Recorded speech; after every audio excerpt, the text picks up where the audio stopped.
Hey, hey, friends. Oh my gosh, can you believe it's the end of the year? I cannot. That year flew by, and it increasingly gets faster and faster, right? I just wanted to wish you all a happy new year. I wanted to kind of close out the year and let you know what's kind of on my radar for the future. So, more and more, my work has shifted, and I've mentioned this throughout the podcast.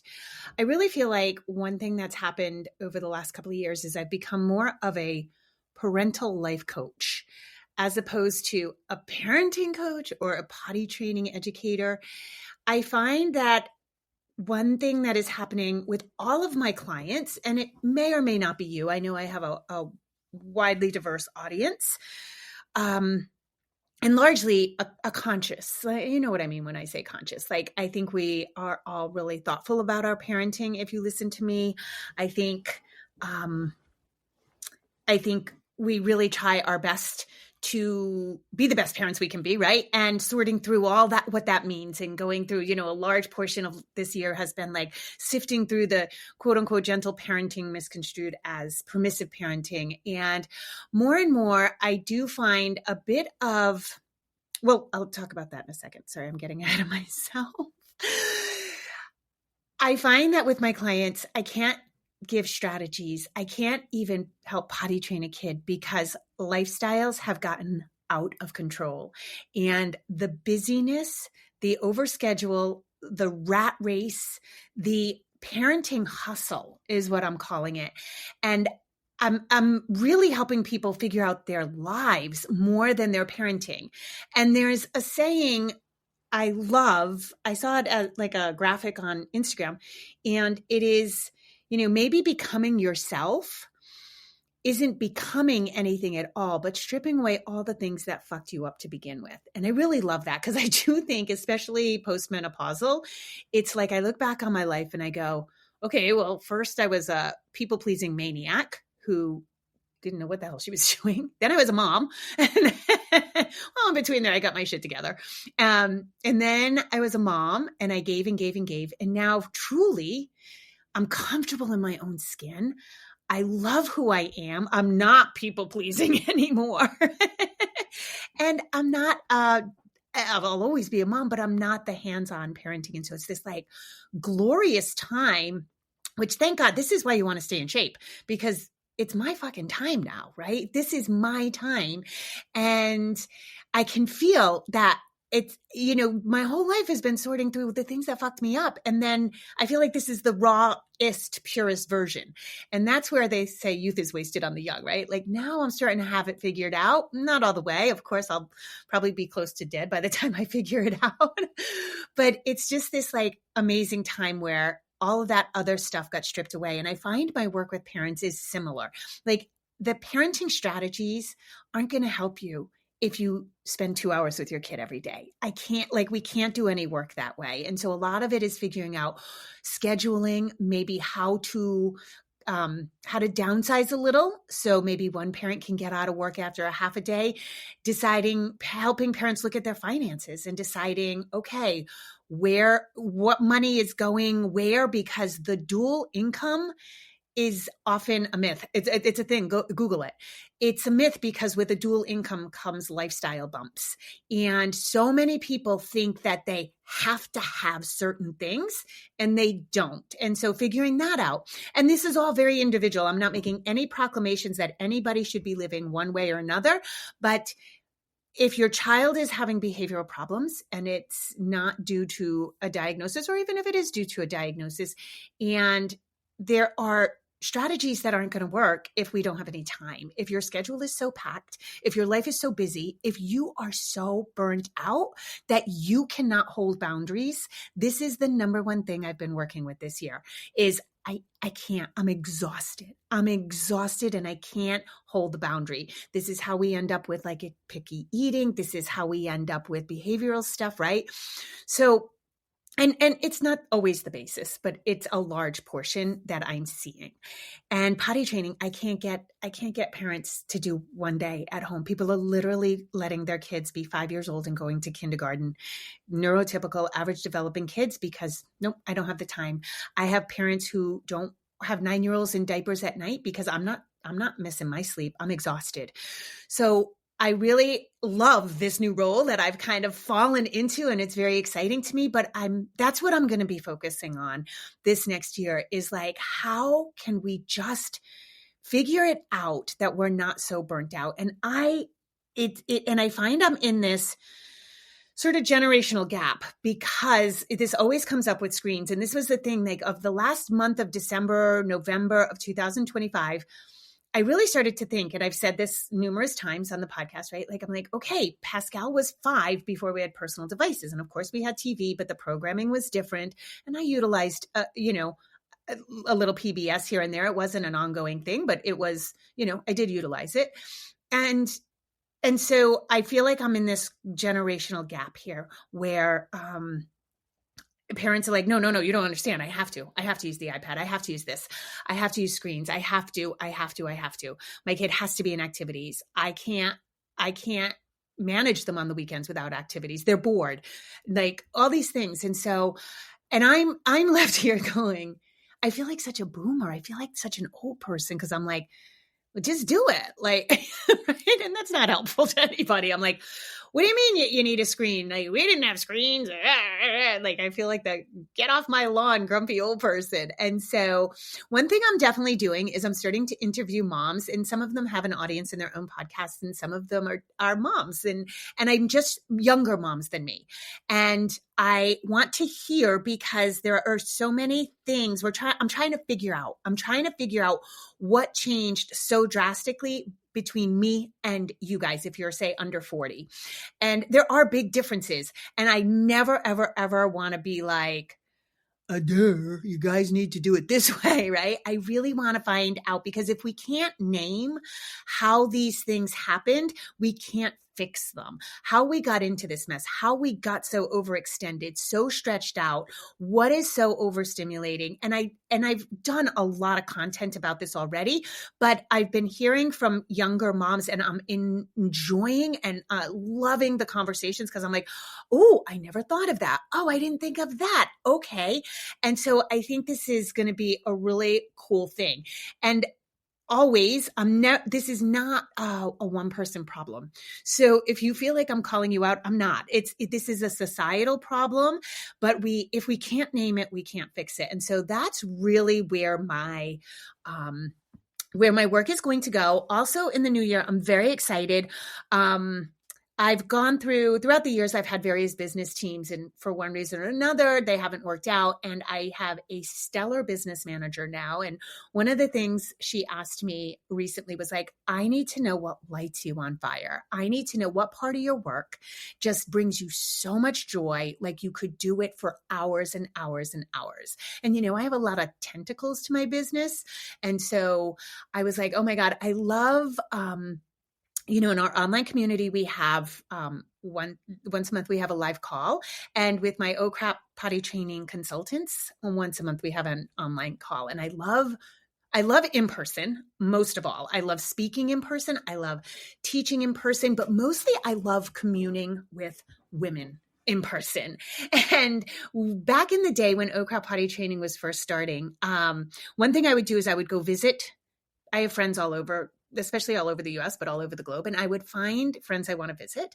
And when I was going to that city or town, I would find a space, maybe a comedy club or cabaret space or something like that. Even if it was like a basement of a church or a preschool. I loved the theater spaces though, because we'd have some like cookies and coffee and maybe some wine. And like, instead of me just teaching, it would be a conversation. We'd just be like hanging out. And at this point, I would venture to say I'm your elder. So I've grown super appreciative online and in person when people say like, you're like the mom I never had, or you're like my big sister, or you're like my aunt. And to me, that is like such an honor. And I said, oh, I love that. I light up on a stage, but I really light up when we're like in communion. So well, she just ran with that. She was like, oh my God, I love that. And so I'm going to be starting some like online classes. These will probably be like one-off, and maybe a cooking class, maybe a workout class, maybe a how to track your macros if that interests you, or, just bitching about motherhood. So we have a safe place to just vent and bitch and be done with it so that we're not labeling our kids, right? And so I think there's like an exciting year ahead of us. And I'm really excited because I want to give all of you guys a hug. I want us to be able to sit with a coffee and really dish about motherhood and dish about life and how life has changed and how life has changed for you guys, because it just is exhausting. And so anyway, with that, I wish you a happy new year. And my new year looks very exciting. I feel like this is a good place for growth. The world's a dumpster fire, but it's always going to be a dumpster fire. And I just want to let you know that so much of the panic is because of the 24-hour news cycle. And so much of what winds us up is just a constant flow of information. And I subscribe to, do you know Big Time Adulting, Caitlin? I subscribe to her newsletter. It's called Soul Snacks. And she did one on social media and the fact that, those of us who work on social media obviously have privy to like, we're on social media a lot. We know how the algorithm works. We see a lot of stuff. We have parenting feeds. And she was like, case in point, when you're online, you just get sick of hearing the word perimenopause. It's like, Jesus, everybody just is drowning in perimenopause. And then when you meet in person, it's not that big a deal, And so one of the things I have noticed is that when we gather in person, differences don't matter as much. We're not as quick to fight, of course, but the things that are bubbling, that feels like the world is ending, is because we're seeing so much of it. And I was born in 1968. We had to there were bomb shelters. There were bomb shelters in our schools. So there was like nuclear fallout. Then there was like always, the world has been ending since I was 6 years old. And I honestly, this past year, I was like, yeah, I don't care anymore. I don't think it's ending. It's going to morph. It's going to change. But if you have this cataclysmic dread about the shape of the world, it's because we have too much information and it's coming at to us in an onslaught.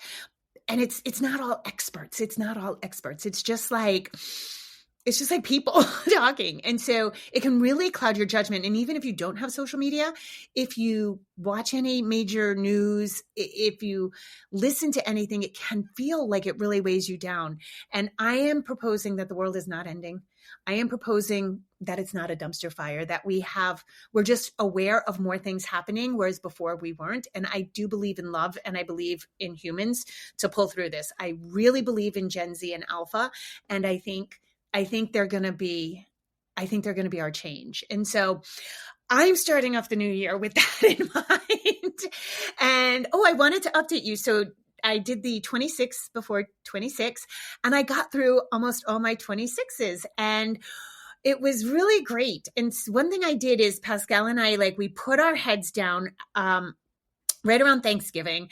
And we were like, let's do these things. Let's do the things that are going to just make the new year super cozy. And so rather than like, oh my God, December's such a clusterfuck, we got to do all the things, we really put our heads down. We gutted the house practically, because my house is so small. It just gets so overrun with clutter so easily. And it's so easy when you live in the woods, you become a pack rat, because you might need it, you might need it. I might need it. And so we cleared out our space. I freshly washed my rugs. I have washable rugs, and they're a pain in the ass to wash because my house is so small.